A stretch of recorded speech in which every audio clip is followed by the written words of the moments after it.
Option में है BD Savarkar, जगरा पूरा नाम है वीर, है ना, दामोदर सावरकर। दूसरा ऑप्शन में बीजी तिलक, जिसका पूरा नाम है क्या, बाल गंगाधर तिलक, है ना। तीसरा ऑप्शन में आरसी मजूमदार, रमेश चंद्र मजूमदार। और चौथा ऑप्शन में इनमें से कोई नहीं। इसका आंसर क्या बना है आप लोग बराबर बताते हैं, है ना, बराबर चर्चा करते रहते हैं डेली, बराबर लमसम। ये आंसर होगा ये बीडी सावरकर, वीर दामोदर सावरकर। 1857 के विद्रोह को, है ना, प्रथम भारतीय स्वतंत्रता संग्राम की संज्ञा दिया था, उसका महापुरुष का नाम था बीडी सावरकर। वीर दामोदर सावरकर ने कहा था, यह 1857 की क्रांति का क्या है, पहला।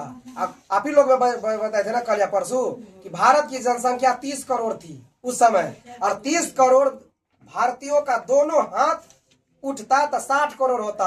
अगर एक साथ 60 करोड़ हाथ उठता अंग्रेजों के खिलाफ, तो 1857 की क्रांति में ही अंग्रेज का कुछ कायाकल्प हो जाता, हिंदुस्तान कुछ और कहलाता। लेकिन इसमें 30 करोड़ भारतीयों ने एक साथ साथ नहीं दिया। जिसका कुछ न कुछ खोया था, लूटा था, उसने अंग्रेजों के खिलाफ लड़ा था, इसलिए अंग्रेजों ने भारत से नहीं जा पाया। बात समझ गए ना। तो 30 करोड़ का एक साथ, 30 करोड़ भारतीय का दोनों हाथ उठेगा तो 60 करोड़ हुआ ना।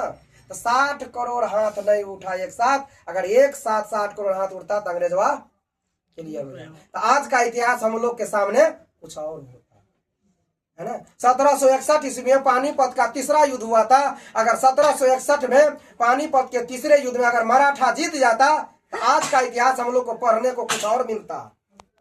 क्यों? क्योंकि 1761 ईस्वी में पानीपत का तीसरा युद्ध मराठा अगर जीत जाता तो दिल्ली की गद्दी किसको मिलता, मराठा को मिलता। अब दिल्ली की गद्दी मिलता तो अंग्रेज के लिए बहुत ही कुछ और होता। लेकिन हुआ सो नहीं, मराठा की हार हुई, और मराठा की हार हुई, अंग्रेजों की हौसला बुलंद हुआ और आगे बढ़ता चला गया। Concept clear? ये आप लोग को भी पढ़ाएंगे मराठा साम्राज्य। ये सब है, ये सब गौर से सुनिए, यही क्वेश्चन सब आपके आता है। बात समझ गए ना। तो बीडी सावरकर होगा वीर दामोदर सावरकर, बहुत बड़े हिंदुत्व का नेता था, हिंदुत्व नेता था, है ना। ये उसी ने कहा था प्रथम भारतीय स्वतंत्रता संग्राम। अगला क्वेश्चन देखिए।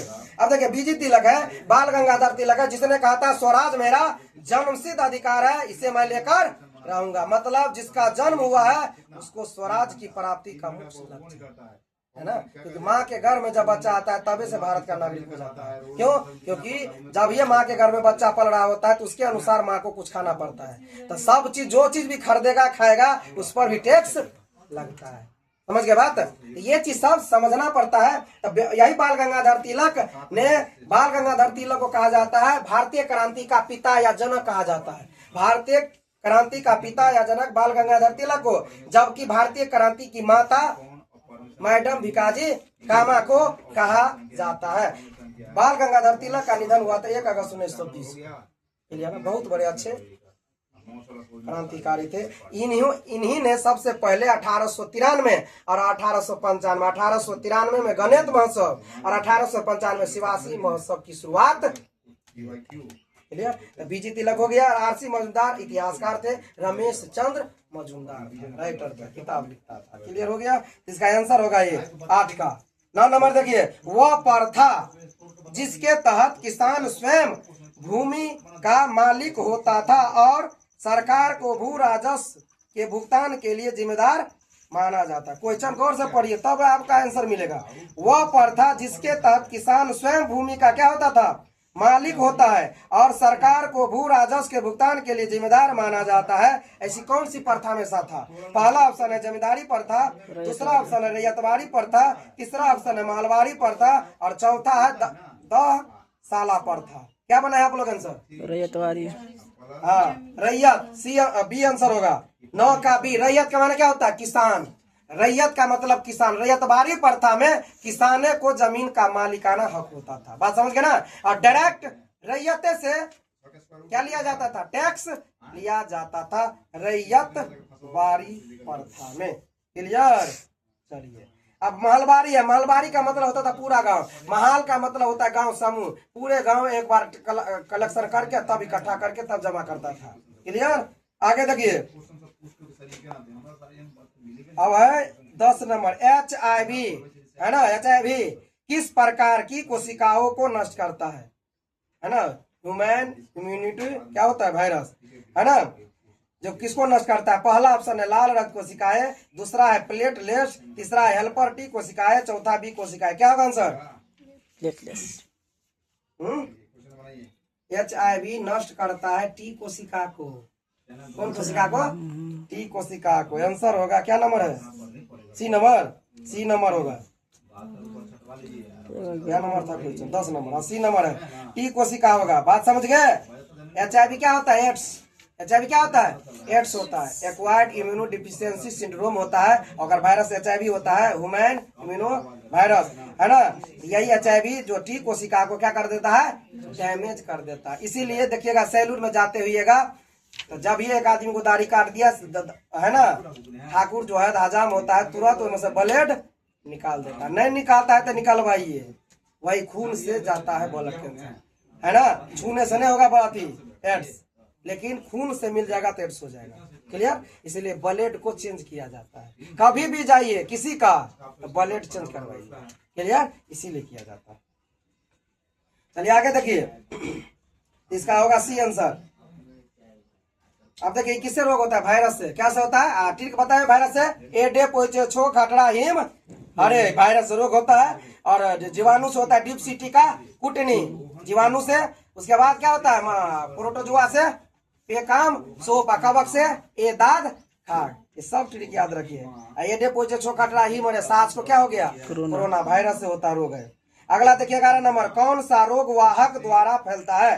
कौन सा रोग वाहक मतलब जगड़ा हो गया है वो फैलाता है। जैसे कोरोना था, एक बार खोखी कर दिया मास्क पहनने तो सबको करा देगा, है ना। उसी तरह कौन सा रोग इस ऑप्शन में है? पहला ऑप्शन है क्षय रोग, दूसरा है कैंसर, तीसरा है मलेरिया, चौथा एड्स। तब ये बताए एड्स छूने से नहीं होता है, संक्रमण से नहीं होता है ना। तू नहीं होगा, मलेरिया भी नहीं होगा, कैंसर भी नहीं होगा, क्षय रोग होगा। क्षय रोग क्या कहते हैं? टीबी के। क्या कहते हैं? टीबी के, ट्यूबरकुलोसिस, ट्यूबरकुलोसिस। क्लियर? चलिए आगे देखिए, कैंसर है, ये सब है। आगे देखिए 12 नंबर, आदर्श आमीटर का प्रतिरोध होता है। आदर्श लिखा हुआ है, आदर्श आमीटर का प्रतिरोध होता है। पहला ऑप्शन में अनंत, दूसरा ऑप्शन में शून्य, तीसरा में 100 ओम, चौथा में है 50 ओम।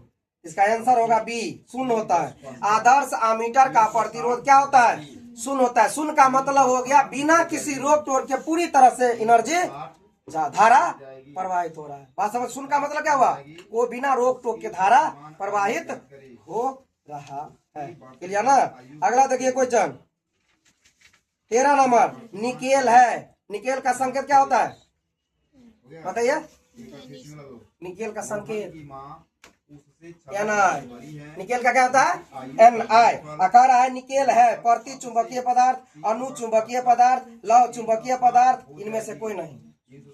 क्या होगा? तो निकेल आती है तो लव चुंबकीय पदार्थ, लव चुंबकीय पदार्थ। अनु चुंबकीय होता है ऑक्सीजन, है ना। तो इसका आंसर होगा निकेल का सी आंसर, लव चुंबकीय पदार्थ होता है, जिसका बाहरी भाग चुंबक के आने पर तुरंत आकर्षित हो जाता है। समझ गए?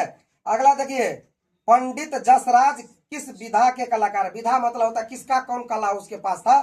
पंडित जसराज किस विधा के कलाकार थे? गायन के, वादन के, चित्रकला के, ज्योतिष के। क्या बनाया आप लोग?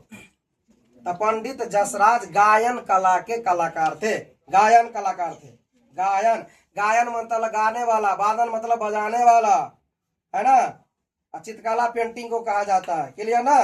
अगला देखिए 15 नंबर, लोकायत शब्द का प्रयोग किस दर्शन के लिए हुआ है? लोकायत शब्द का प्रयोग किस दर्शन के लिए हुआ है?